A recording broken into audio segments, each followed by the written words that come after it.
I'm your father. Okay, we're good. I'm your father. Oh, you watch me go. You watch me.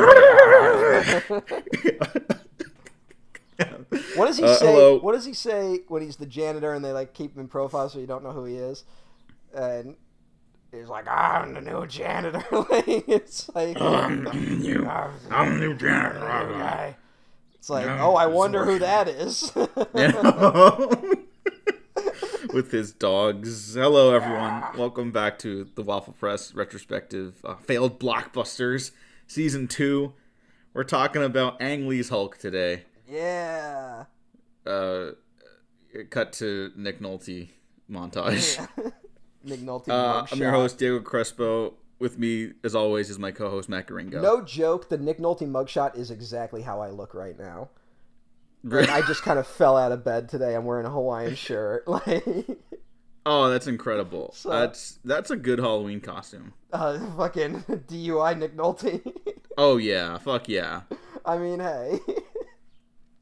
Is Nick Nolte the greatest character actor of the last 30 years? I don't know if I'd go that far, but I do like him in a lot of stuff.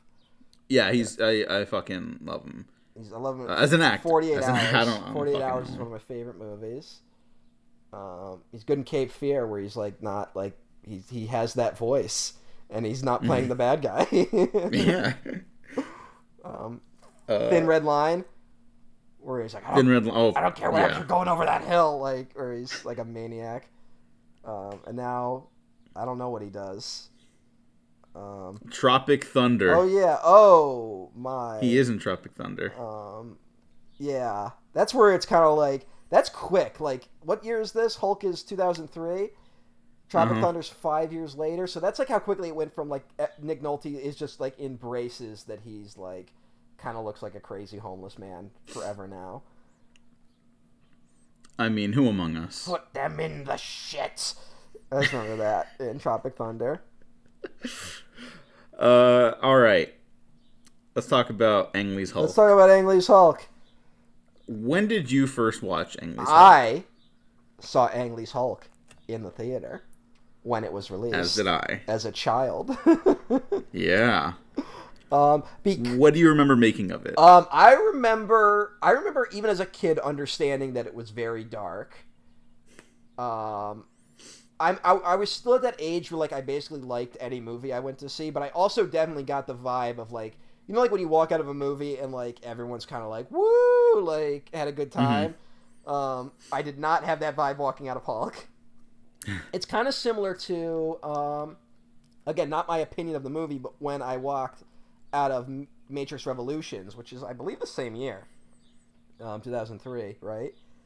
Oh yeah. I remember the kind of like the weird vibe walking out of the theater for both Hulk and Matrix Revolutions, which I will later come to understand that an audience was not into the movie. But I enjoyed it, but it also was one of those where like the reason I am there in the theaters is because the year before a little movie called Spider-Man came out, and I don't know if you remember, but the teaser for Hulk was before Spider-Man. I don't remember watching that teaser. I've seen since it again. I think it was the one where like his eye changes, like when he's looking in the mirror, and then like the house kind of explodes, but you don't see anything. Yeah, I believe that was the one that was shown. I remember that very vividly. So you saw it in theaters as well? I did, and I believe it was either opening night or that Friday night. Mm-hmm. Oh, you know what? It must have been Friday night then, because they weren't doing the early Thursday shit yet. Yeah. I think people don't remember, but like that's like an invention of the last decade. Well, basically. it's you know why it's an invention of the last decade. So you could have bigger box office. Well, numbers. not just that, but they got rid of midnight screenings. Oh. Because after the Dark Knight Rises shootout, they stopped doing midnight screenings. So they just that's right. they turned it to like late Thursday screenings. So that's what you go to. Because that was the thing. That used to be the thing, is that if you really wanted to see a movie, you'd go to the midnight screening. And I think, you know, and I think Dark Knight Rises was the last time I ever did that. So I remember that. Same. I remember that changing right after. So Not to be a downer, but that's actually the vibe of this movie, frankly. No, I was gonna say, but I very vividly remember going with my dad because Same, I saw it with my dad too. Yeah, and we were pretty excited. I remember all the green Hulk stuff going on are very, very similar to the green Shrek stuff. Yeah, with the commercial tie-ins. The Hulk hands were invented for this movie. The Hulk hand toy, and like they're still around. Like, I believe it's one of the most successful like tie-in toys of all time.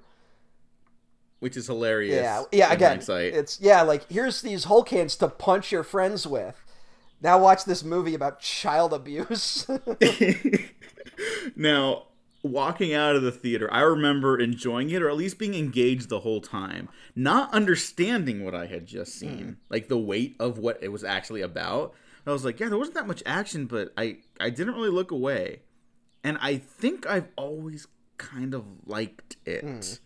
But I'll never forget. I don't remember if I brought it up in the podcast before. I definitely brought it up to you before, but I'll never forget. Walking out of the theater, my father not happy, very disappointed, and we're walking out of the theater. There's a line around the Montebello AMC for those that know the area, and everyone with their Hulk toys and shit and their drinks, and then my father just looks over and says, "Those poor people." It is kind of nuts to like picture people being like, I got my Hulk t-shirt and the Hulk fucking Slurpee you can get at the 7-Eleven and my Hulk mask for Ang Lee's Hulk, and then you sit down and you watch this fucking movie. Yeah. Like, that is a weird thing to picture. Now, here's the part where I say, like, you know, I kind of did the thing, like, with Batman Returns, where it's like, oh, no, that people don't like, I'm not supposed to like that one. That was a bad movie. This new Hulk with Edward Norton, that's gonna be the shit. And then that one's aged like milk in California this summer. I kind of go to bat for some stuff in that movie. I don't think it's That's any good. That's a bad movie, but like it was one of those movies where I remember watching it and being like, "This is bad," but then like that last fight does a lot to redeem it. And it's just, the action's pretty good in that it's movie. Fine. Louis Leterrier is a pretty good action I'm director. not gonna say it's like fantastic action, but it's like it does the opposite of what this movie does, which like that movie kind of ends on a high, you know, of like you come out of the theater and be like, "Fuck yeah, Hulk smash." And like this movie, I do remember though. I remember the one takeaway because I saw it in theaters. I maybe saw it once later on cable, but like for years just didn't watch it, and then kind of just knew that like it wasn't very well received. And I do remember though walking out and thinking that the ending was like really cool. That epilogue at the end where he's in the rainforest, and he says in Spanish like, "You won't like me when I'm angry." Yeah. Which I remember thinking that was a really cool way to end the movie. But that was my only real takeaway as a child. Yeah. So now I'm going to come out like Dennis in It's Always Sunny in Philadelphia. Like, newsflash, assholes. I've loved Ang Lee's Hulk the whole goddamn time. It is a fucking mess for the first half of it. I completely concede to that. It's good. It's good material, I would argue. Well, hold on. Not to stop your take. Yeah. But is it a mess for the first half, or is it only a mess when you don't know where the story's going? Like, I feel like on rewatch, a lot of the messiness of the first half falls into place a lot better. But, yes, I still think it's a little sporadic, I guess, is maybe the better term. It's just a lot of information told very inventively. Yes. Holy shit. I don't think Ang Lee's ever gotten his credit for like being like an artist who pushes the medium forward. And I know people dunk on like Gemini Man, my beloved Gemini Man, and Billy Lee's Halftime Walk, which is a mixed bag of a movie, but I think very formally interesting. I think he doesn't get his credit alongside people like Sam Raimi, who totally take the language of comic book stories and transposes them onto the big screen. Now, is that always done maybe in the best collaborative sense with the material? I don't know. Maybe not. Arguably here. It's a pretty fucking dark script. But it is consistently exciting. It is creatively invigorating. There's so much fucking happening at your eyeballs and ears that it's a little difficult to keep up with sometimes. Yeah, I love this movie. And I think it deserves a Batman Returns style renaissance. Not as good as Batman Returns, but I think like in the same category of no, we were all wrong. It feels like though everyone we know likes it though. Like yeah, but we're like fucking nerds. I'm trying to talk to the normal. But Batman people. Returns hasn't been redeemed in like the general public eye either. Like I think at most that movie's been like reclaimed as like Danny DeVito masterpiece because DeVito's a meme. Like, it's like, because I think everyone's kind of in agreement that, like, yeah, DeVito kind of rules in Batman Returns. But I think most people don't even know Ang Lee's Hulk exists, which is what's crazy about it. It has been kind of drowned out, but I also have to say James Gray recently went to bat for Batman Returns. Okay. Because he's got a new film coming out this year, and he's at the Cannes Film Festival. And, you know, of course, he gets asked a superhero question. And he was like, I think Batman Returns is a masterpiece. And I was like, yes! Tell him. Batman Returns is just that thing where it's like, if you can get over the fact that it's not a great Batman movie, it's a fantastic movie. Yeah, it's a great Tim Burton movie. It really is. It's like arguably Tim Burton's best movie. Like, you could make that argument, and I wouldn't complain. But, like, it's also, like, not in the top. It's weird where it's like, as a Batman movie, I'd rank the first Batman higher in terms of a Batman movie. But Batman Returns is the better movie. But that's a whole other. We did a whole series on that. Yeah, link down in the description below. Played the stinking city like a harp from hell. Man, if only that was enough to sink a politician's career. I know. That's like I'm watching the new season of The Boys, and I'm really liking the show now. And you know, fucking spoilers, but like Homelander's starting to go mask off, asshole, and like all the white guys are like, yeah, he's right, and it's just like, yeah, that's exactly what would fucking happen. Hey, at least they understand that. Like, no, that show I think is much more insightful now than it was when it started, and it's very good. That's all I'll say. I think they've had that's another conversation. I think they had that thing where like the alt-right kind of embraced Homelander like really early on, that kind of like made them like shift. Like, they're like, oh, we gotta be less subtle and more direct with our message. Yeah, that show's really impressed me with how much it's grown. I mean, much like the Hulk impresses me. Yeah. No, the Hulk it's a great movie. I'm not gonna like, I don't know when I came around on it though. I must have like revisited it, and I ended up really enjoying it. But also in a like, they just would never make this movie type of way. Oh yeah, and it's that thing of like, there is such like, he packs such a punch with the visual language of this movie. Like, every shot is like maximum visual language, which I think is him trying to tap into the old Marvel style in the way that Raimi tried to tap into the Marvel style, you know? And I think he understood that in a way. It's like the only other movie I can think about where like every shot like is as informative as every shot as the Hulk is like fucking Tinker Tailor Soldier Spy. Like, that's a movie that like is oddly similar to Hulk for me.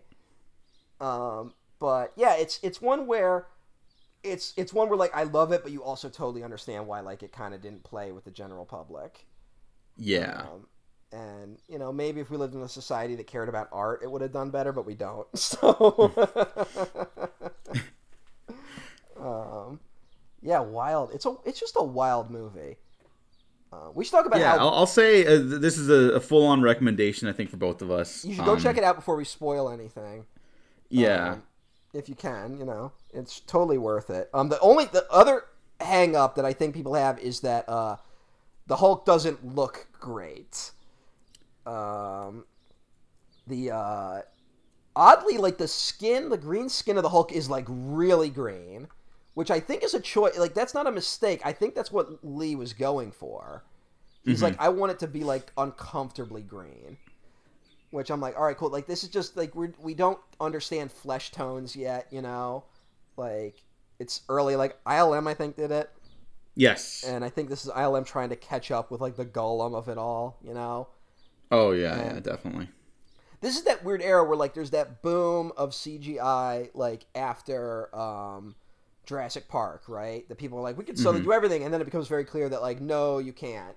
But around the early 2000s, it's like, okay, you can do, like landscapes, you can do, like like the elements. You can do snow, you can do rain, you can do like big explosions, you can do buildings and stuff like that. But we still can't do people, right? Like that's the thing we still can't really do with CGI. And Hulk is one of those weird, like, I always think of, like, you can think of Hulk. Gollum is like the best looking thing from this era, right?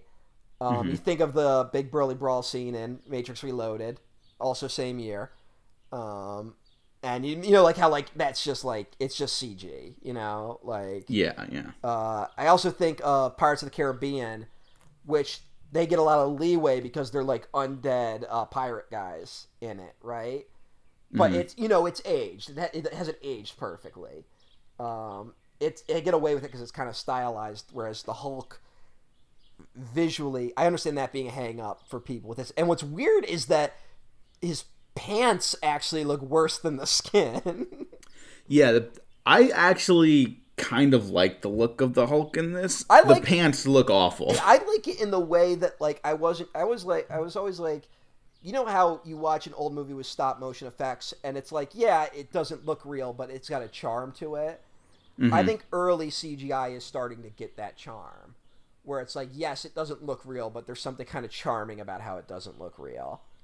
Yeah. I also remember a critic from back in the day, like one of the early internet critics who was reviewing The Incredible Hulk, the 2008 film, and he was like, I know a bunch of you guys are going to start coming in here being like, the Hulk still looks fake. And I'm like, well, you know why the Hulk looks fake? Because he is fake, motherfucker. Like, and I remember that being a take, and I'm like, you know what? Fair enough. Like, and so I can understand, like, people kind of being like, he looks like a cartoon. But, like, that's never a hang up for me with movies. Yeah, you know? yeah. I'm always like, if you come out of a movie complaining about the special effects, the movie itself probably wasn't very good. And you know what? I was the one person, I guess, and I'm going to sound like an insane person probably, but I finally watched that She-Hulk trailer, and I'm not saying, like, it looked good, but I also was like, I don't get why everyone's that angry about this. I'll be honest. Like, I'm not going to sit here and say it looked good. I just didn't understand why everyone came out of it being like, oh my god. I don't know. I thought it looked pretty bad. Yeah, but, like, I'm like, whatever. Like, She-Hulk's not real. Like, you know, like if the show's good, I could, like, live with it, but I'm also probably not. Yeah, that's the thing. I just haven't kept up with any of those shows, you know, so. But it's you know, it was that thing of, like, I guess the original Sonic design looked really bad. Like, that's, like, the most notable thing. But other than that, you know, I don't know. I don't care. I don't care about that as much. And I get annoyed when it's, like, such a talking point, I guess is what I'm saying. I'm someone where it's like, I want movies to look faker. You know, like how there's that joke where it's like, I want games with worse graphics, and I'm not joking. You ever see that post that goes around? Yes. Like, I am 100% that guy, but also for movies. Like, I'm like, I want movies to look faker than they do. Yeah, I mean, we've definitely talked about this before too, but, like, I totally am in agreement. Like, I don't want movies or people trying to make movies that look like, at the very least, like, quote unquote professional and, like, lit properly. Like, I don't, if you're starting out, I don't really care how your stuff looks. I want you to, like, push what, like your boundaries. I want to see you get, like, fucking excited about making something, you know? I want your movies to kind of look like shit, basically. I want to see every dollar on the screen. Now, that means if your budget is $200 million, I'm going to expect a different thing than if your budget is $5,000. Yeah, that's really what it comes down to. And, like, also, just, like, visually, ties back into the Hulk as well, like, don't be afraid to, like, change up the look. Not just, like, in terms of your on-set lighting and production and the costumes and all that shit and art design, but, like, in post, like, light for this, but, like, don't worry about making your stuff look radically different. You know, like, I just watched We're All Going to the World's Fair, and, like, you know, it's an intentionally, like, lo-fi movie, and I think it looks terrific because that's what that's going for. If that looked like another fucking Conjuring movie, I probably wouldn't have vibed with it, but it's kind of a 5-star movie. And it's also much cheaper than every Conjuring movie. Yeah. I don't know. It's also I get annoyed that like we put realism up on a pedestal, you know? Yeah, I fucking hate which that. I think is just it's a testament to like the shallowness of criticism online, you know? Mm-hmm. That we're like, what's a good movie? Realism is good, so a good movie is realistic. Therefore, realistic effects are good special effects. Yeah, and I'm definitely like, I'm just like outwardly rejecting that. Yeah. And there's probably more of a conversation to be had there. But like my starting point now is just like, no, I don't care. Yeah. I don't care how realistic you are. Like, what's the story you're telling? Let's start there at least. It's like, you know those like asylum movies? It's like the problem with those asylum movies for me is not that they look incredibly fake. The problem is that like 90% of those movies are like on a submarine or something, like, yeah, and nothing happens. They're filmed in 5 days and cost not even $50,000. Yeah, probably less. Yeah, probably a lot less. And it's like, to me, it's like, spend a couple extra bucks to like actually have these people run away from a fake looking CGI monster or something. But hey, Hulk. Hey, we should talk about Hulk. We should talk about the fact that. All right. Hold on. Whoa. Hey. Whoa. What happened? We both started going somewhere. Yeah, you go. I was gonna say we should talk about the fact that both our fathers thought to go to take us to these movies. Yes. Because we're around the same age, right? So yes. That means in the year 2003, we are not going to see movies. We are brought to movies by our parents. And that is because this is something that people probably just younger people would not understand, is that in the year 2003, if you had to make a Mount Rushmore of superheroes, the Hulk would be on it. You know what? I never thought about that.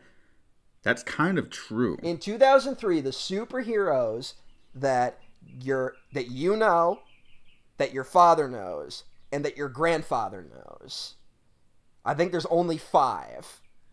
And I think those 5 are Superman, Batman, Wonder Woman, Spider-Man, and the Hulk.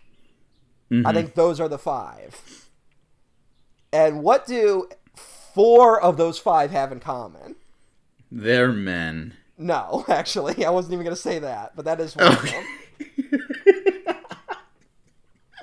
Okay, what do they have in common?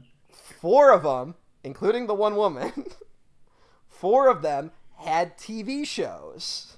Oh, yes, of course. I think Spider-Man had a TV show, but it wasn't like as big. But everyone knows the Spider-Man theme song. So yeah, I guess he had the cartoon. The cartoons, and I mean, Spider-Man's kind of just like the perfect superhero, like design and character. Like you get the whole character story with his like origin. Yeah. But here's the thing: those 4 TV shows have more of an influence on what superheroes are by the year 2003 than anything else. Because the visual language of superhero films are those 4 TV shows. It's the Superman flying. It's the bam pow of Batman. Everyone in 2003 knows that when someone is spinning around, they're turning into their superhero costume like Wonder Woman. And then everyone knows, don't make me angry. You wouldn't like me when I'm angry. Everyone in 2003 knows that. If you were alive in 2003, you knew that. And you didn't even have to see those shows. It just that's how deep into our culture they were. And I think that's something that is just forgotten now. Yeah, I think the slurry of like nonstop superhero like media is it's almost drowned out like the actual cultural conversations about them in a way. And like it's one of these things where like I'm wondering what kids are going to be like. I feel like Spider-Man is still on the Mount Rushmore, right? I feel like Spider-Man might just be the immortal guy, right? Yeah. Maybe Batman. I would argue Batman. I think Batman. Everyone else I think is kind of up for grabs now. Yeah, and I think it's like, and then it might be Iron Man is on there, you know? I think Iron Man's the other one. And I guess that might be, and then it's like, yeah, I don't know who is the 4th one in terms of the like recent wave of superheroes. You know, it might be Captain America. It might be Captain America. I'm not positive though. And so it's back to just 4 dudes.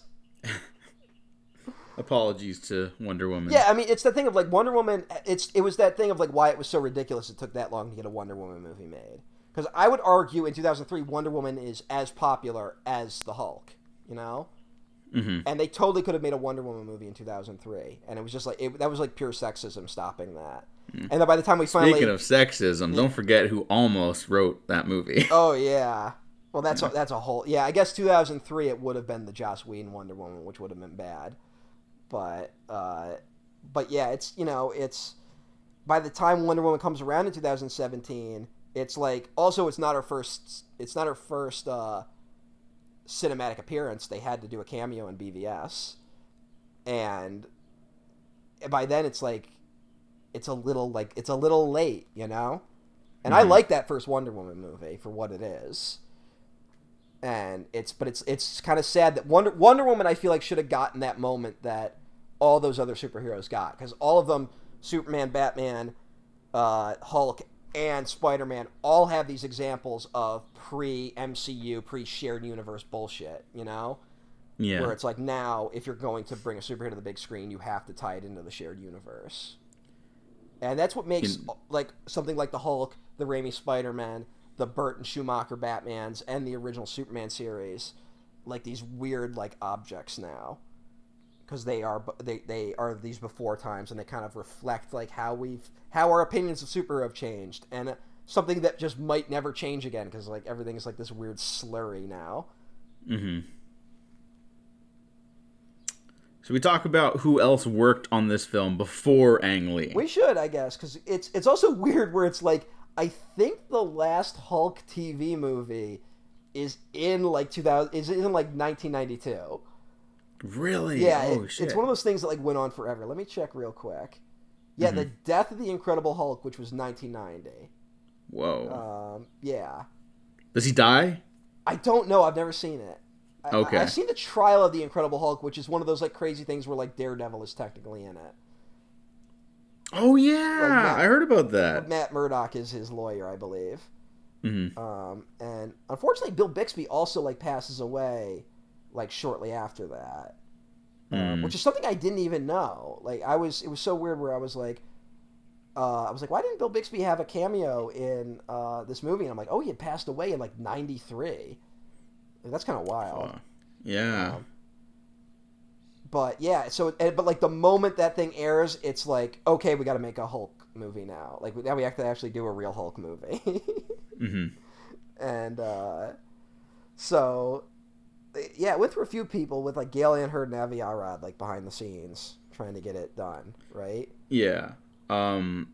Michael France, the screenwriter, and Stan Lee were like the first people, apart from Avi Arad and Gail Ann Hurd, to like be even invited to the Universal like studios and like try to pitch their movie. And John Turman, who is a whole comic book fan, came in to write the script, and even Stan Lee liked it. And this was really inspired by like the Tales to Astonish stuff, which I'm not overtly familiar with. I just know like of the title and you know the birth of Ant-Man through them and stuff like that. I guess that's something that we should talk about with like Hulk is this as a character is a weird what's like a missing link between the old Marvel comics and the new, right? Like, because at this point Marvel is like, you know, they have like Tales to Astonish, Journey into Mystery, shit like that, right? Like, and go look at those covers like right now. They're all monster stories, right? Like they're all like, oh, a man was struck by lightning and he just turned into a monster, and shit happens. And Hulk is like the last version of that, but they tried to do him as his own series. It's like the Incredible Hulk. Unlike a lot of Marvel characters, the first appearance of the Hulk is Incredible Hulk #1, right? And then he jumps over to Tales to Astonish. And I think people forget Hulk is canceled after 6 issues. Like, I didn't know that. You didn't know that? No. Yeah, and it's this weird one where Jack Kirby does the first 5 issues, and then Steve Ditko does the last one. And yeah, it's a weird, like, I think it's one of the few characters where there's like a lot of Ditko and Kirby working on the character at the same time. But yeah, he is this weird thing where people like didn't like the character initially because he kind of was seen as just a monster, you know. And I believe we talked about that in the Spider-Man episodes, where like, you know, Marvel stuff is really, it leans much more into like the science fiction monster movie stuff than the DC stuff. Not to say that that's not prevalent there too, but it's like, it's a different vibe. It's a different like storytelling almost. And I think it says a lot that this is a Universal movie. I think it's like the Hulk as a character is very much like a Universal monster type character. You know, like he's a Jekyll and Hyde type. And I watching the movie, that doesn't feel lost on Ang Lee. Yeah. But Incredible Hulk is also like, you know, like the Hulk, he was gray when he started. Yep. He's gray, and I believe those first 6 issues, and then in Tales to Astonish, they made him green, probably to like make him stand out a little more. But yeah, it's a weird. I think it's just something where like no one knew it. It's weird that the Hulk is like the one that takes off, and it's because of the TV series. And the TV series is kind of like a Bionic Man type show, you know, where it's like he walks into a different town every week and has to fight people. Like, it is kind of crazy that how many episodes of that show are there? Let me check real quick. 78 to 82. There are 80 episodes. So that means they found 80 excuses for Dr. David Banner, which is his name in the show, not Bruce Banner. I don't know why, but they found an excuse for him to get angry 80 times. But also, did you notice? So it's Eric Bana is Bruce Banner in this movie, but his father, played by Nick Nolte, is David Banner. I did catch that. So I wonder if that's a reference to the show. Like, I think so. Because even Lou Ferrigno has a voiceless cameo. Isn't he? It's him. He's walking out with what's his name, right? Stan Lee. Yeah, it's like we gotta tighten up security around here. Yeah. And it's like, you know what? That's not even a pointless cameo because they're right. Because his fucking Bruce Banner's father is sneaking into the building and causing problems. And they were doing. Lou Ferrigno was the voice of the Hulk in the MCU for a while.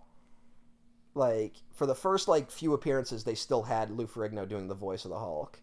I forgot about that. Yeah. Now it's just the Mark Ruffalo voice stuff, right? Honestly, the right choice, because Lou Ferrigno is, like, not the best at delivering dialogue, but... No, yeah. God bless you, Lou Ferrigno, but, no. But, yeah, so, I was just bringing that up because it's just, there's a weird... And again, it's also... Think about it, the Hulk TV show goes on for a while. I don't think he fights any of the villains from the comics on the whole TV show. That probably cost too much money. But like you could have maybe like had a guy show up like the Floronic Man in like DC like is somehow the guy in Batman and Robin, you know? Like, oh yeah. You could have just had the name. Like you could have brought I guess. You could have brought the leader in. He didn't have to look like the leader. Everyone wants to bring the leader in. Yeah, because he is kind of like the Hulk villain. He's a fantastic like Marvel villain. I would love to see him. I just think it's funny that like everyone knows you have to like get there at some point, and no one's been able to do it. Well, part of it is that Universal still owns the rights to Hulk movies. Yes, and they will not collaborate with the MCU. We'll see if that changes with the way they're cashing in like Spider-Man right now. Yeah. Yeah, we'll see. You think they'll pull it like you got to do like Into the Hulkiverse or something, and it's like we bring in Eric Bana and fucking what's his fuck and Edward Norton. I don't think Edward Norton is allowed back. Yeah, Edward Norton. Well, I think he's angry with them, so maybe it's more he doesn't want to come back. But yeah. I don't know anything for certain, but I'm gonna guess the feeling's a little mutual. That's all. But Eric Bana, I just want to say also before I go over another brief history of some other people who worked on this, because there was a lot of money spent in pre-production that just didn't happen. I think Eric Bana is really good in this. He's really good in this. He's given a weird take on Bruce Banner to play, and I think he does a good job. Yeah, it's a very different type of like nerd. Is like it's a dude who's like won't allow himself to like be open with emotions at all, and it's like he's like an emotional cipher, like which is like actually this movie kind of does the thing I talked to you about how I kind of wanted to. I've always wanted the Superman movies to do, which is Betty Ross is almost the main character for like the first half of this movie. Yeah. And I've always wanted, like, I was like, if you do a Superman movie, make Lois Lane the main character. Like, just do that. It would work. Mm-hmm. And it's weird, and I get where it's like, people came out of this movie, like, probably being like, what the fuck was I even supposed to feel in that movie? And it's like, because, like, Bruce Banner's, like, a broken dude in this, you know? Like, I don't know. It's a wild choice. Okay. I do want to talk just slightly more about the production stuff, but since you brought her up, what do you think of Jennifer Connelly? I love her, but I love Jennifer Connelly in like everything. Yeah, she's terrific in this. Yeah. I fell madly in love with her again watching this. like okay, she's a beautiful woman, but like she gives an incredibly good performance. Fuck that shit! I fell madly in love with her again just seeing her in Top Gun Maverick. For fuck's sake, I still haven't seen it at the time of this recording. That movie's bad, but it was like nice to see her. You're the first person on planet Earth who has said that. Whatever. Look, sorry, I don't want to get into the whole thing. The jet stuff's fine. Like that stuff looks great. It's like, and people are like, I'm like, it's military propaganda. I think everyone knew that, right? Like it's just unavoidable with American blockbusters right now. And that's not a defense of it. I haven't seen it. I'm just saying it's here's kind of a problem. There are plenty of movies that are military propaganda. I don't think there's enough in Top Gun Maverick to make me overlook the propaganda. But that's it. It seems to be a personal take because a lot of people are coming out of it having a good time. I also described it as having a Pixar plot where like the moment you meet all the characters, like you know exactly how their arcs are going to end. Oh, okay. So, I mean... But hey, they have arcs. I could take that. If I like the movie, that's probably going to be why. Yeah. Although I've been a day one Joseph Kosinski head. So just I know that going into. There's a good chance I'm going to like it. I walked into that movie not knowing Joseph Kosinski directed it. Oh, okay. I could have sworn Christian McQuarrie was directing it. No, he's busy on the Mission Impossible. I know, but I was like, oh, he took a detour like to do Top Gun. And then I watched the movie and I was like, oh, he didn't actually. So that's on me, though. That was a weird little like, oh, okay. Jennifer Connelly's great. I don't know if she wanted to take a step back or if she's having trouble finding roles. Or if she wanted to take a step back, sucks. More power to her if that was her choice. I'm just hesitant to believe that. Because you're right. Hollywood fucking sucks when women get older. It sucks for a lot of reasons, but it's like, oh, you're over 30. Oh, I totally forgot. She's the voice of Spider-Man's Sue in Homecoming. In the good one, yeah. Which is something they just abandoned. Yeah. How can you? I mean, I'm fine with that element. How can you abandon a Jennifer Connelly voice suit? Did they get rid of the voice entirely? Does that suit talk ever again? It doesn't talk ever again. It's just robot suit, and I hate it so much. You know why I hate the fucking suit. And the suit's name's Karen. I forgot that. I forgot he called her Karen. Oh yeah. No, I like the Homecoming suit. I hate the fucking metal robot suit in the sequels and Infinity War and Endgame. And you could probably hate that suit. You could probably do something really interesting with a male Spider-Man in a suit with a woman's voice. You could probably do something with that thematically right now. You saying that is probably the reason they cut that That's out. what I'm saying. Yeah. They're like, no, we can't have people reading into our movies. We can't even have, like, something subtly be there. I know. That's why Eternals fucking rocked the world. Yeah. I'm not going to give it that much credit, but it was nice that they actually they actually had a gay family that, like, wasn't just, like, a background detail. Yeah. Oh, and she's in Alita Battle Angel. Her favorite movie. Yes. I say because I remember she is not going to be in the sequel if it ever happens. Yeah. You know what, though? That was like such a weird thing they did with her character that they could totally find a way to bring her back. if they did a sequel. I would like that. But I would like that. That movie's very not much. getting a sequel. Like Robert Rodriguez fucking manipulating the Disney system to get what he wants. I think he could do it. he better be. He bet like and speaking of Edward Norton, I mean, he's at the end of that fucking thing as Nova. Yeah. Did you read? Yeah. Did that thing get you to read the comics, the manga? I mean, no, I haven't you yet. should check it out. Check it if you can get it, because I think they finally did a new printing. Because for a while it was really hard to get a hold of the original run of Battle Angel Alita. So if you should get it before it becomes hard again.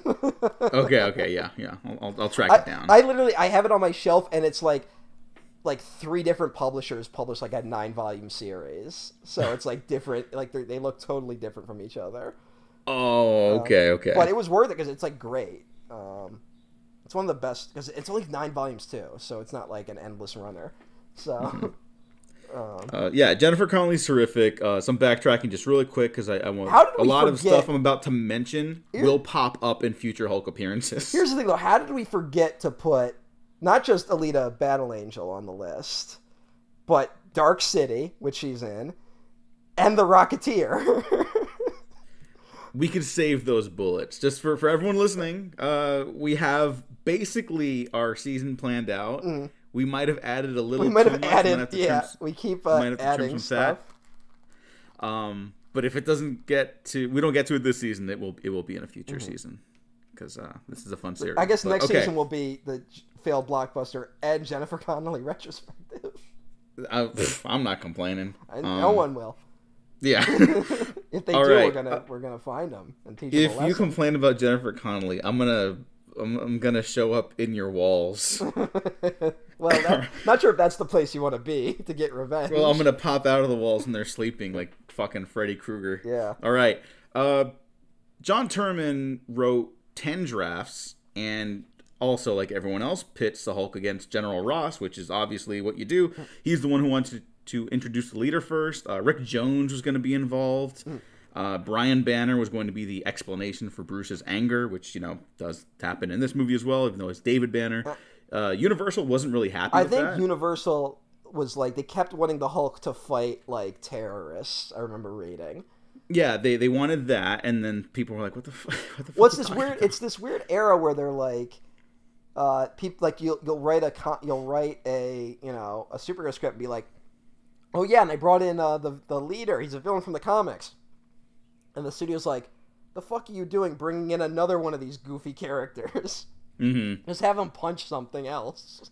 I mean, another one of our boys, Liam O'Donnell, Beyond Skyline, your beloved AVPR, talks at length about the troubles of AVPR production, because they were constantly fighting about, like, the fans, I think, would really appreciate, like, the Pred Alien being in the rest of the movie. He's only in the first 5 pages of the script. What are you guys thinking? And they're like, well, we don't want it to be too silly.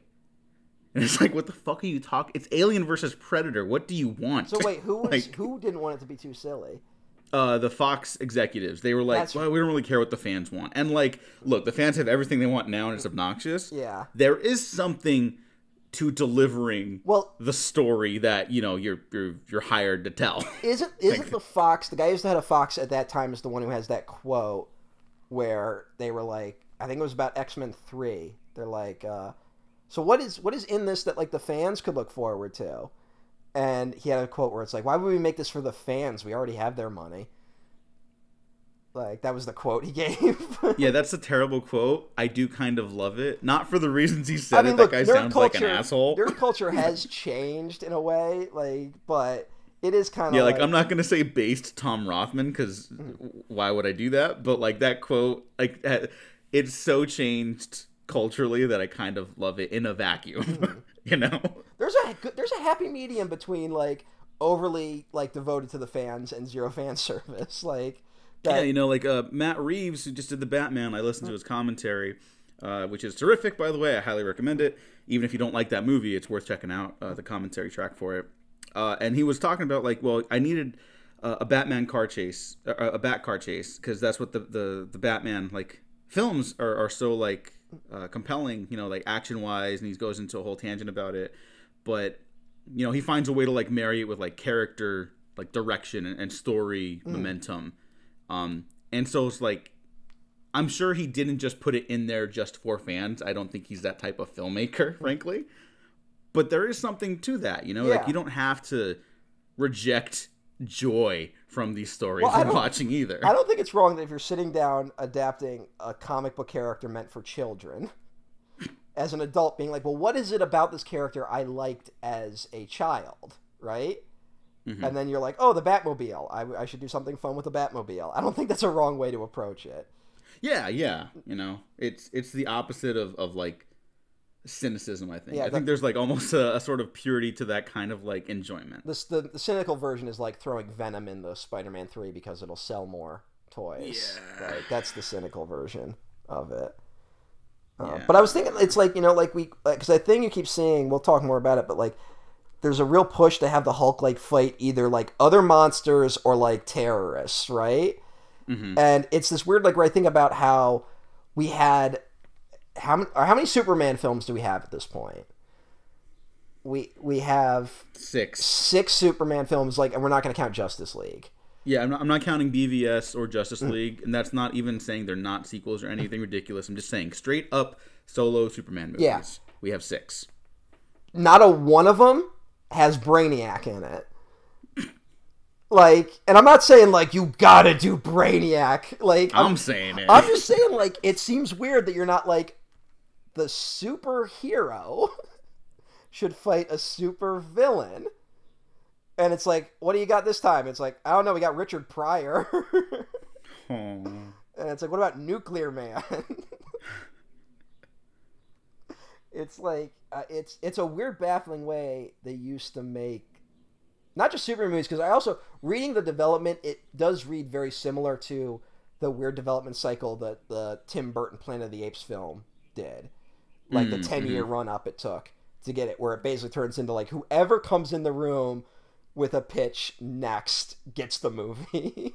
Yeah. And Planet of the Apes, they had Burton, and here they had Ang Lee. Sorry, I was just checking something. So some quick little bullet points of other things that popped up. Joe Johnston was attached at one point.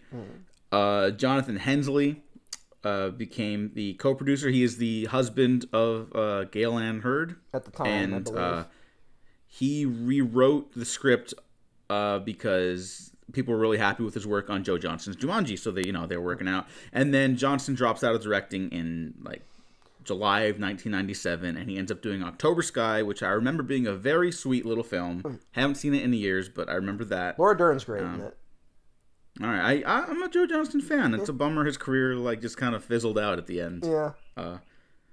Even though I believe your quote from last time was Joe Johnston looks angry in his Wikipedia picture, which is true. Don't know anything about the man, but that's quite the face he's got. Yep.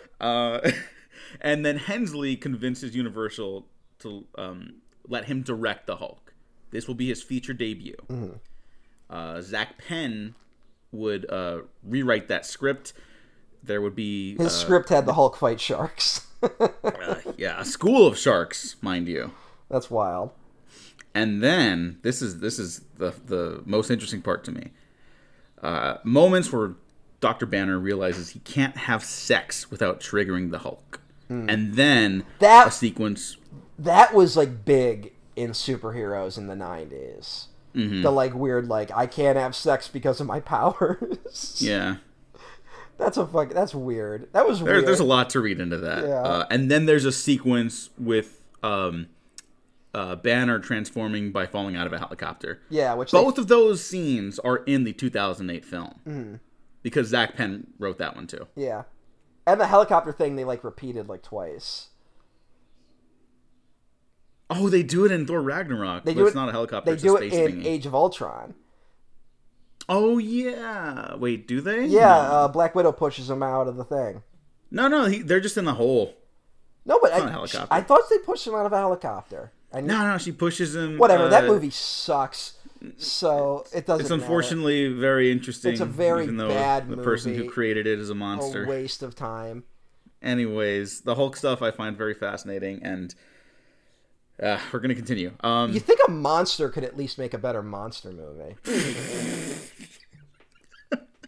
Hensley would rewrite from scratch after the Zach Penn drafts, and then it was going to involve Bruce Banner fighting like irradiated convicts who would look like insect men. They would be bug men. Bug men. I like this. Keeps popping up in the Marvel stuff that's happened with the Spider-Man movie that didn't get made either, and it's like I kind of just want to see someone put bug men in something at this point. Yeah. Not because it's like interesting. I just want to see it. It keeps popping up. It's gonna happen at some point. Mantis is kind of a bug. Yeah, but I don't want to see her get hurt. Like, I want to see like these monster men like explode or something. Like, I'm talking, like, just fucking trash, you know? Like, put it in, like, the Blade movie or something. Have them cut up, like, vampire bugs. Why not? They won't do that, but... Why not? Yeah. And then Abrams wrote a draft at one point. A lot of people... I can keep going with this. There's, like, a bunch of shit. Michael France also pops back up again. It's weird how much Abrams, like, pops up on things in the 90s. Like, well, he kind of got his start almost like as a script doctor. Yeah, you know? makes me wonder about the guy a little bit. Yeah, I mean, you know, nepotism, baby. I guess, yeah. There was a point in time where when he was writing smaller stuff, like Joyride, and that's like a really punchy script. Just a quick 90 minutes, kind of fizzles out at the end, but like. That's a fun. It's also him doing the trick he will continue to do, which is be like, I'm just going to do my version of Duel. Yes. And hey, that's not a bad idea. Do your version of Duel. No, it's great. Yeah. More people should do that, frankly. But yeah, I don't know. He's a weird guy. I hope he makes a good movie again. Anyways, now we're at Ang Lee. Let's just fucking keep going. Oh, and for those that have played Metal Gear Solid. Snake Plissken. No. Is that his name? No, Solid Snake. Solid Snake. Naked Snake.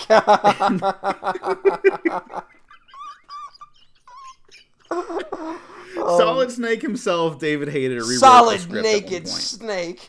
Solid Naked Snake. Yeah, I don't know these people. I never played the games. I just find Hideo Kojima I haven't really played the games either, but I know what the fuck's up. Well, look, I know he's based off Snake Plissken to the point where it's just a rip-off, which is fine. If you're going to rip anyone off, you rip off Snake Plissken and John Carpenter. But David Hayter did a rewrite of that. And he actually did a lot of rewriting in the early 2000s. Michael Tolkien, the writer of the fucking Player. Yeah. Talented people worked on this movie. Yeah. That's why it's so good. Oh, this is the last thing I'll mention. We just talk about the movie as a whole. Hayter's draft featured characters like the Leader again, Zax, and the Absorbing Man. And those people, minus the Leader, like appear as David Banner in this, basically, right? They kind of gave him like the Absorbing Man and the other guy, like they kind of just merged them. Yeah, they were going to appear as Banner's colleagues instead. And they would have been like in the same accident that activates the Hulk. You know, it wouldn't have been like a childhood trauma represented through science like this one. It would have just been like traditional monster movie flair, which is fine, you know. But I think this version is much more interesting. And then Ang Lee, that is, would go on to cite influences from King Kong, Frankenstein, Jekyll and Hyde, Beauty and the Beast, Faust, the F.W. Murnau film Faust, and Greek mythology. Yeah, which is, I believe, how he also pitched it to Nick Nolte. Either Greek mythology or like Shakespeare. Well, he said it was like a Greek tragedy. Like was his that's the word I saw Ang Lee use a few times. He's kind of right. I totally get it. Yeah, makes 100. So this movie goes through this long development process, much like the first Spider-Man, and they finally get Ang Lee right off of Crouching Tiger, Hidden Dragon. This is the movie Ang Lee does between Crouching Tiger, Hidden Dragon and Brokeback Mountain, which is just wild to think about. I love him so much. And I think the story is James Schamus, while Ang Lee is filming the Hulk, James Schamus goes to see Spider-Man in the theaters, watches the audience cheer at the end where Spider-Man lands on the American flag, and he's like, oh, we're fucked. Really? I think that's the story. Oh. Because they're making the exact opposite of a movie. Mm-hmm. Oh, no. Yeah. I love it for different reasons. And, the Raimi Spider-Mans, they're kind of like some of the ultimate crowd pleasers. Yeah, no, it's something where it's like, I love the Raimi Spider-Man movies. I don't want every superhero to be the Raimi Spider-Man movies. Yes, exactly. Like, I want, and I think, like, maybe there's a lighter touch you can do. Like, I guess the thing is, like, I guess a movie like The Hulk should have a wider appeal, right? Mm-hmm. Like, I guess. That's the argument, right? Like, a movie that's going to cost over $100 million, I guess should appeal to wide audiences, correct? Yes. And, like, I love this movie, but this movie doesn't do that, right? Mm-hmm. So I guess the argument is, like, is there a version that can retain what I love about this movie while also having wider appeal? Is, like the only thing. But I'm not saying swing in the complete opposite direction, right? Like, mm-hmm. I'm not saying, like, oh, make it like every other fucking superhero movie. I kind of get the vibe that's what Danny Elfman's music is trying to do. Or so I thought initially. Yeah. I think his score is really good and bizarre. Mm-hmm. Well, it's kind of got like a buoyancy at first, and then it starts getting like really like melancholy. But is this the one where wasn't someone else originally hired for the score? Yes. Originally it was Michael Dana, mm-hmm. who would go on to work with Ang Lee again for like Life of Pi. Mm-hmm. And they did the Ice Storm together. Yes. And I believe Brokeback Mountain? Maybe. I think wrong about that one. Ang Lee talked about in one of his interviews, he didn't say the movie, but he had a movie he worked on where he collaborated with a composer who he had collaborated before, and he said that he knew that the guy wasn't right, but, like, because they collaborated, he wanted to do it with him, and then, like, he said, like, he regretted that, like, I wonder if he was talking about this when he told that story. But also, I believe the other story is that what's his name did the score, and then the studio was like, you got to get someone else. And Elfman comes in, listens to the score, and goes like, actually, I kind of like that. I'm gonna make my score closer to that. Yeah, Michael Dana mm-hmm. does say that they left some of his music in the movie, and he says, quote, so the Arabic singing and some of the drumming is mine. What happened is that they panicked, they brought in Danny Elfman, and he heard what I've been doing, and I guess he liked it. Yeah. So yeah, that tracks.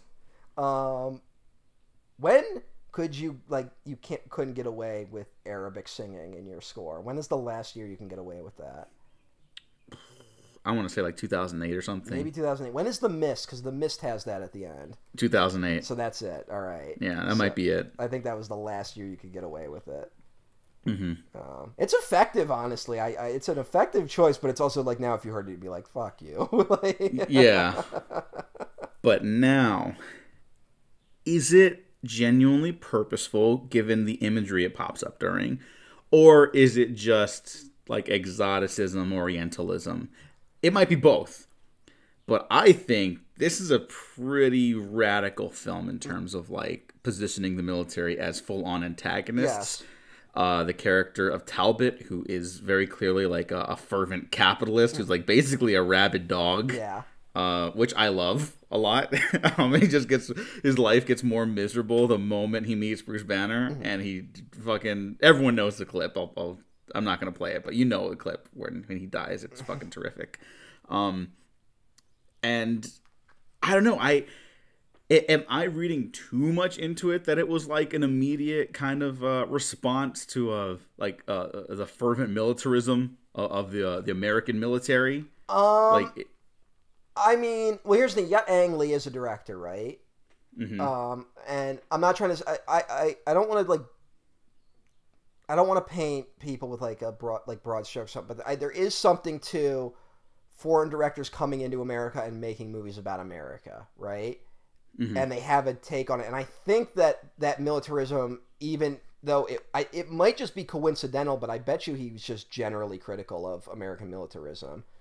Like, it wasn't like that stuff stopped in the 90s, you know? Yeah. It's just, but it might be a little coincidental to me.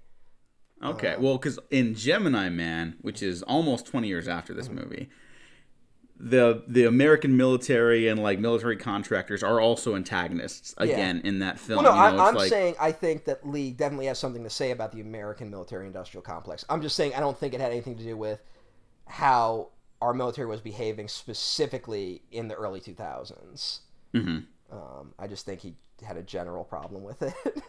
All right, I respect that. But at least I also think that if that's the case, when you bring like that kind of singing into it, or like any sort of thing that kind of comes across as like chanting, you know, and I'm not talking about what it actually is. I'm talking about normally like how composers use that stuff.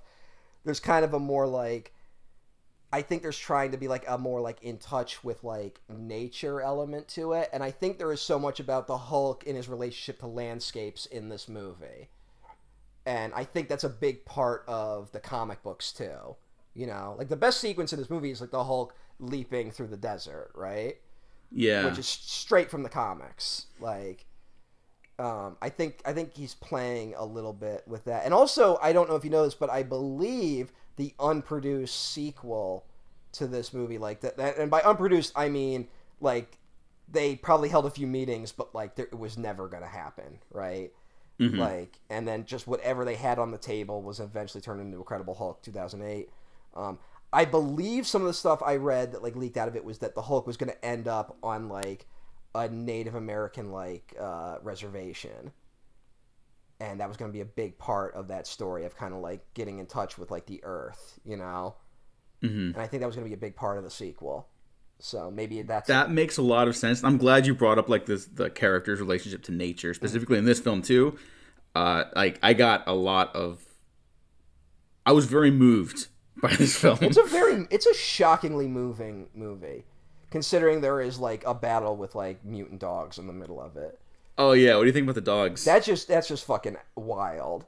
Yeah, like, I like it. I don't know. People are like, "That's so silly," and I'm like, well, I have some bad news for you about these movies. I am never gonna show up and be like, "That's silly." Like, that's just not me. But it is a little weird in this movie that it happens.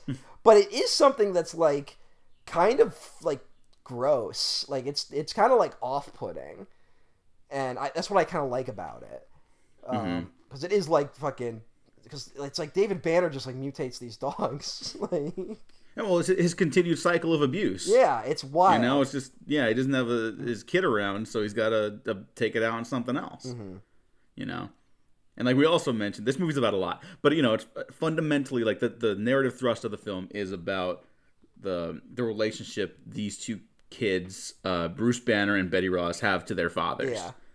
And how their fathers influenced them and unknowingly and unknowingly have guided them through life and controlled their like ability to exist. And that's why Betty's such an interesting character in this, I think, anyways. And the way she like maneuvers around it and like survives in spite of it. And Bruce Banner's just kind of like he'd rather not confront it, you know. And this movie is his confrontation with that. It's fucking. I think it's fucking brilliant. I know it's the exact movie to do, and it's.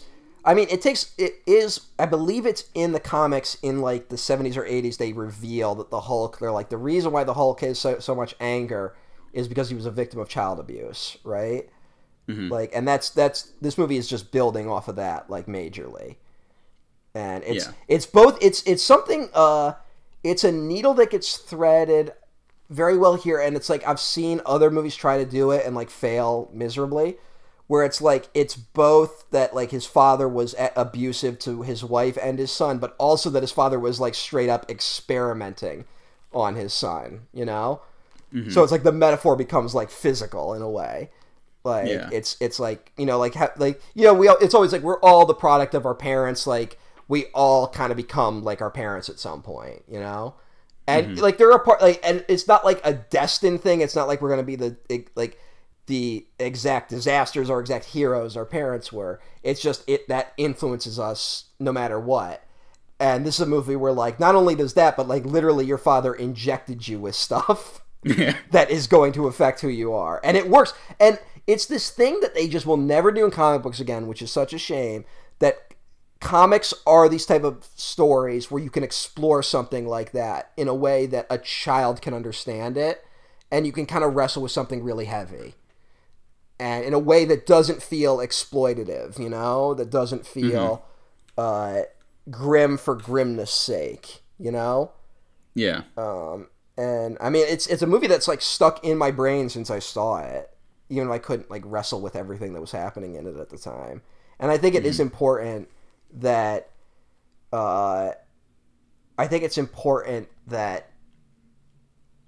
kids are exposed to that kind of media. You know what I'm saying? Yeah. Like, I think there's a big pushback to like media that might like scar children. And I think it's because we talk about it in those terms where it's like, oh man, remember that scary scene when you were a kid? That scarred me for life. And it's like, no, it didn't. But it left a fucking impression. Yeah. And I think kids need that sometimes because it can provide them with stuff that it can give them like a language they don't realize they need, you know? Mm-hmm. And superheroes are one of the few things that can really do that, especially not to be like gender essential about it, but especially for young men who like tend to have a lot of repressed rage in a lot of ways. And sometimes you don't know where that comes from. And guys are so discouraged from talking about their emotions, you know? Yeah. And whereas a character like Bruce Banner in this film, when he's like this emotionally cut off loner, is like he's almost like a masculine ideal in a weird way, you know? Mm-hmm. And it's like this movie's about how that's actually a bad thing. Yeah, and I like that basically the romantic drama between him and Betty in this movie like is cut like right at the outset, and they kind of have to build it back up where they don't like ever like consummate anything more than that, but the relationship and like the love they have for each other is very real, and like where they'll just have these moments where they're just like looking at each other. It's like the sense of longing and like comfort in one another. Where I was like, holy fuck, I miss like people in movies. Mm-hmm. You know what I'm saying? Like, yeah, where they sit down and fucking talk. Yeah. And you know, people are still doing that. I really mean blockbusters. There are plenty of movies that still do that, but something about the way people look at each other on film can tell you so much more than words sometimes. You know, and it doesn't even just have to be romance. I was thinking about I was thinking about Spider-Man 2 a lot lately, like how long it takes to actually get to Dr. Octopus showing up in that movie. And there's like there's the long scene where he just has dinner with Dr. Octopus and his wife. And it's just like that could be a scene in like a movie that's not about superheroes. Yeah. And it's just like it's actually something I think that both the Raimi Spider-Man and this movie get really well, is like the Raimi Spider-Man movies are ultimately kind of about Peter Parker, MJ, and Harry Osborn like kind of swirling around each other, right? It's like that's the drama at the core of this movie about fucking people punching, right? And that's not to make lesser of like, you know, Alfred Molina or anything like that. Like, of course they handle that stuff well, but that's the core of it all. And it's those stories constantly like tripping over each other. This movie, I think it sets it up really well that the three characters in this movie are Bruce Banner, Betty Ross, and Thunderbolt Ross. Those are the three. And I think that's why, because one thing we're talking about is we talk about like how this movie has like a very negative opinion of the military-industrial complex, right? Which definitely does. But this is probably the most like sympathetic portrayal of Thunderbolt Ross I've ever seen. Mm-hmm. Which is like kind in any medium. Yeah, like it's kind of wild, and you get Sam Elliott to do it, and like Sam Elliott is like such a man's man type dude. Like you feel like he could be the personification of like toxic masculinity in this movie. And instead, he's a guy who's like. He's like, I don't understand why I can't connect to my daughter. Like, he just can't figure it out, you know?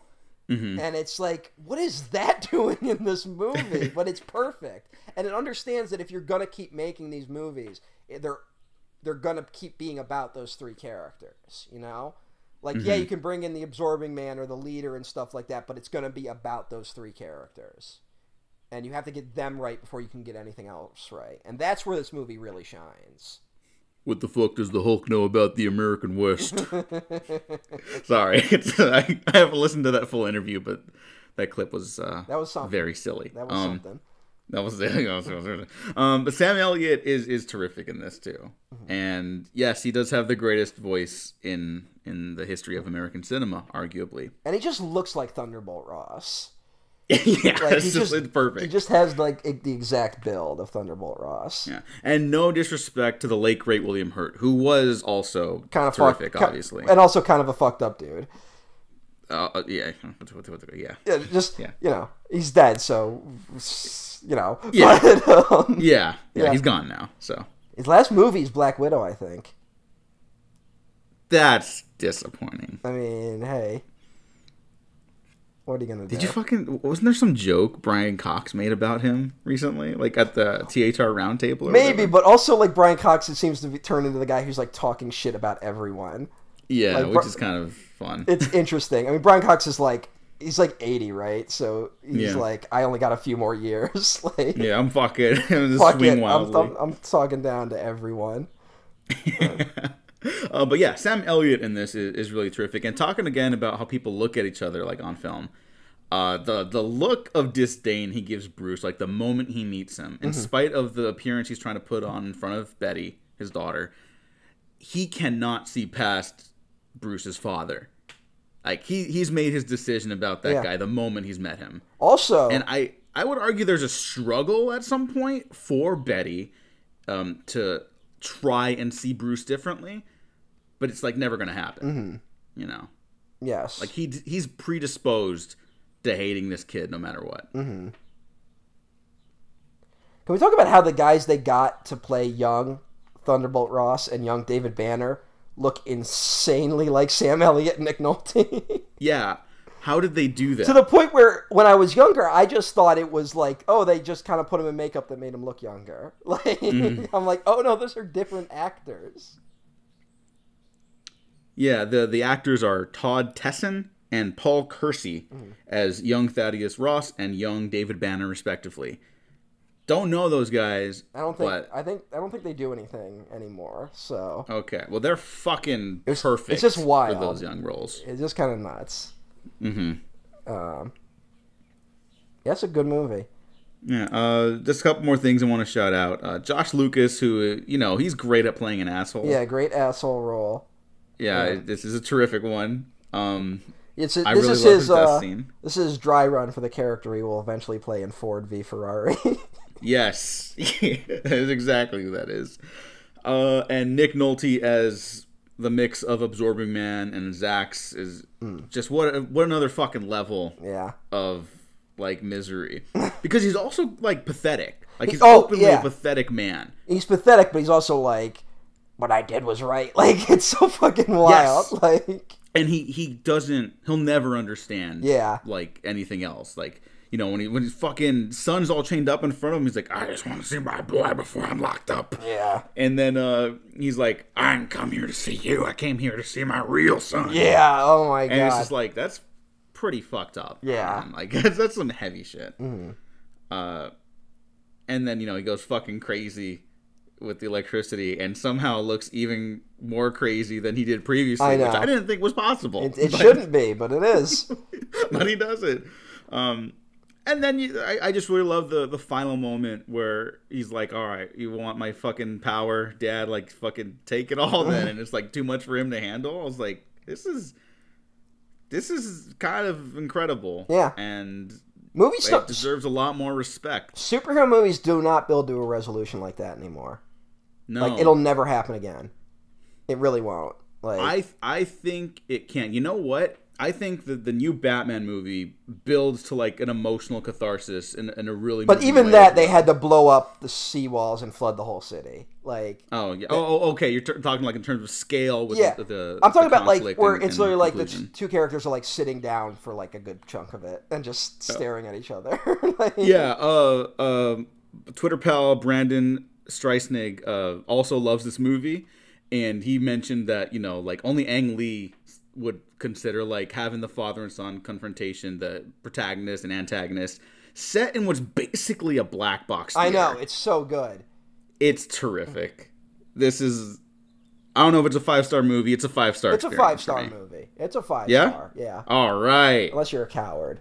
Like I said, the thing is, the hang up for me is that, like, I guess a movie like this should have general appeal, right? Mm-hmm. Like, I guess. And that's a big, like, I guess. But, other than that, it's like, I think it's a great little document of a movie. I think it gets the Hulk character really well. It's one of these things where, like, I feel like it's so weird now where superheroes are so dominant, and it's like now it's like they're kind of becoming embarrassing again just because they're so dominant. And it's hard for me to explain to people, like, why I like superheroes now. Because nothing I like about them is in the movies. And it's not like, oh, the characters I like aren't showing up. It's like, it has nothing to do with that. And I kind of want to just be like, watch Ang Lee's Hulk. Watch the Raimi Spider-Man movies. Like, those are the ones that, like, get it, you know? Mm-hmm. There's very few that really get it. And that's... Those and like I could probably, you know, count on less than two hands like the number of superhero movies I think really get like what is enjoyable about superheroes, and not this, and that doesn't necessarily have to do with the quality. Like this might sound weird, but like I don't think The Dark Knight like is a great reflection of what I like about Batman comics, you know? Yeah. But I love that movie. But it's more just a really good movie, whereas this is a comic book movie to me, and so are the Spider-Man movies, and they're very different, you know. Like I don't want it to be like, no, every movie should be like Spider-Man, or every movie should be as grim as this fucking Hulk movie. Like these are like kind of the different faces of it, and you got to find like the right vibe to go with each character, you know. Of course, and I mean that's also I think what people need to like redetermine how they approach movies as a whole. Yeah. You know, like find the specific approach for your story. It's not always going to be the same thing you saw somewhere else. You can be inspired by plenty of stuff, much like Ang Lee was for this. So Jesus Christ. And you know, we recently had discussions about like aspect ratio changes in films, and it's like, okay, you know what? I think I'm more on your side now than I was before, because this is the traditional widescreen, right, to capture the full size of the Hulk, especially in the landscapes. But it's still playing with the comic book panel, so you're still getting all these crazy changes and shifts and imagery and these match cuts, and oh my god, the dissolves that are like in camera. The dissolves are the like stuff punctuated by CGI. Yeah, it's just glorious. The dissolves are the stuff that like really works for me. Like there's a couple stuff where like he pushes it, and I'm like, I'm not sure if I like needed that, you know. But I'm glad it's there. Like it's one of those things where like I'm not sure if it works, but I'm glad it's there. I'm glad someone tried it. Like someone had to try it. But the dissolve stuff I really like in this. Yeah, I don't know. It is one of those where it's like it would be that thing where it's like, what's your favorite Ang Lee movie? And I might say the Hulk, and then people would like have me killed. But like it kind of is my favorite Ang Lee movie. Like, and I'm not saying that just because I'm a comic book nerd. It's just like he got something that so many of these other guys don't get, and.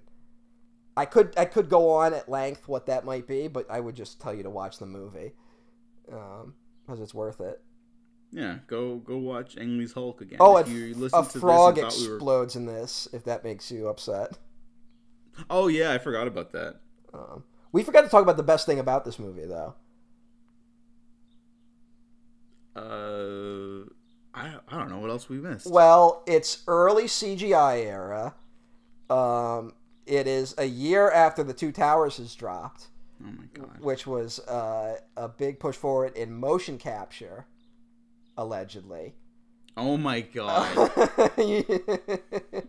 Well, I was like, wait, Two Tower, what the fuck? They did. Oh, you thought I was going to do a 9/11 thing? Yeah. I was like, wait. You know who didn't want to see us angry? Al Qaeda. No.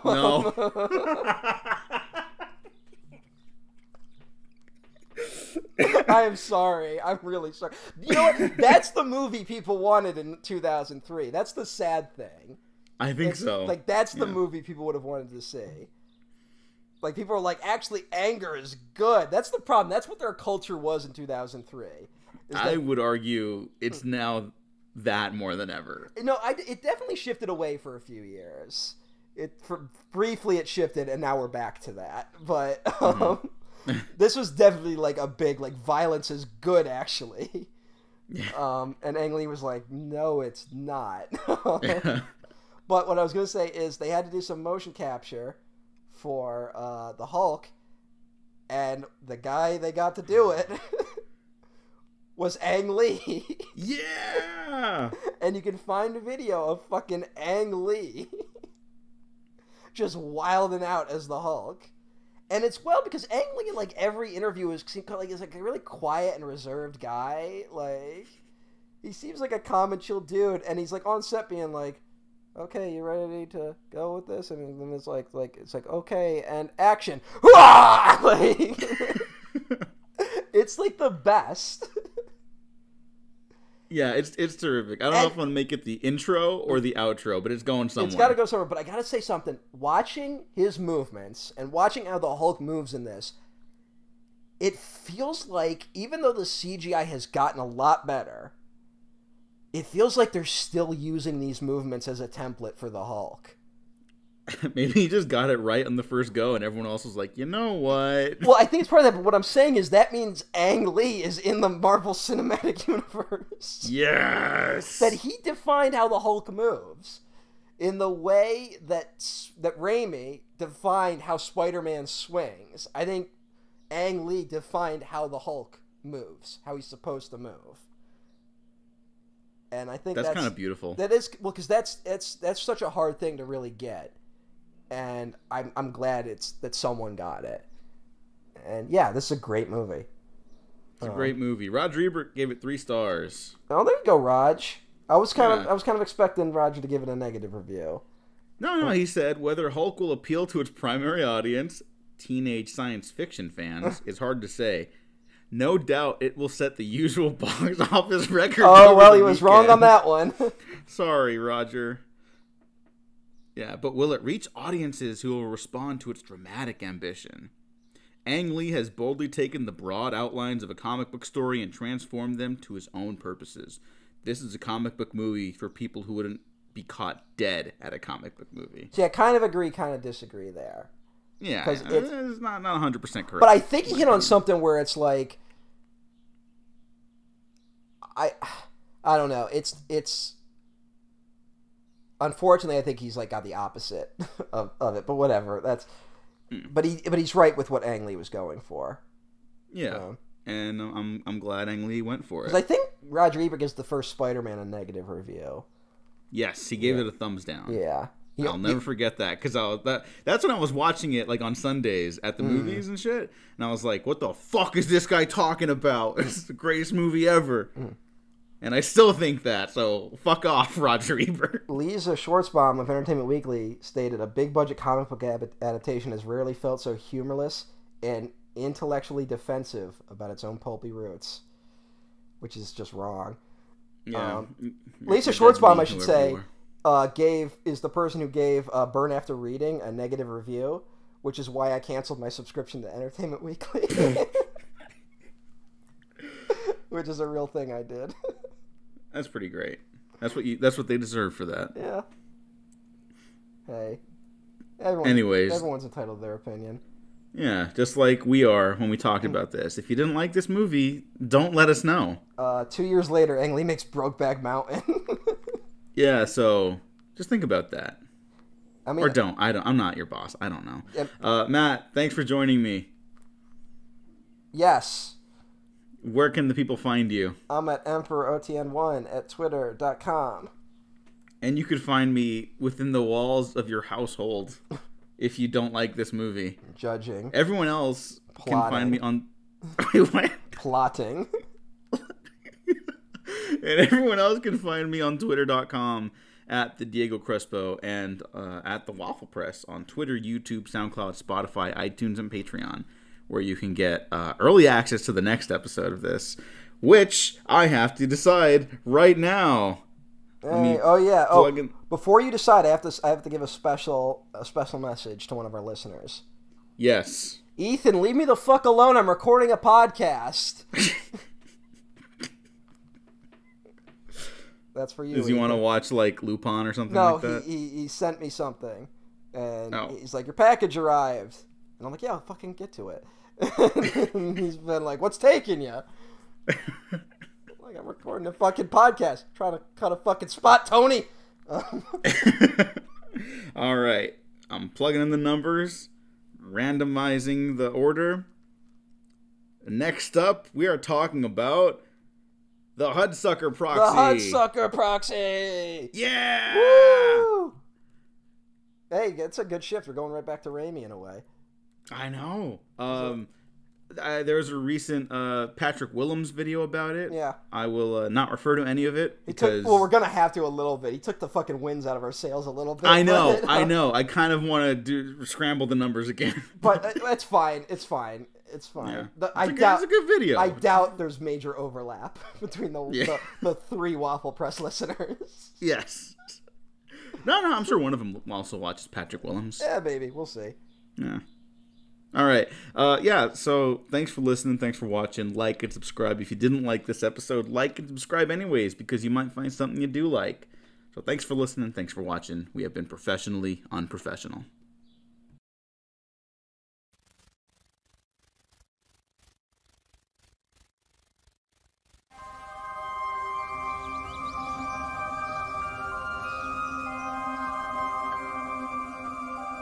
Even now I can feel it, buried somewhere deep inside, watching me, waiting.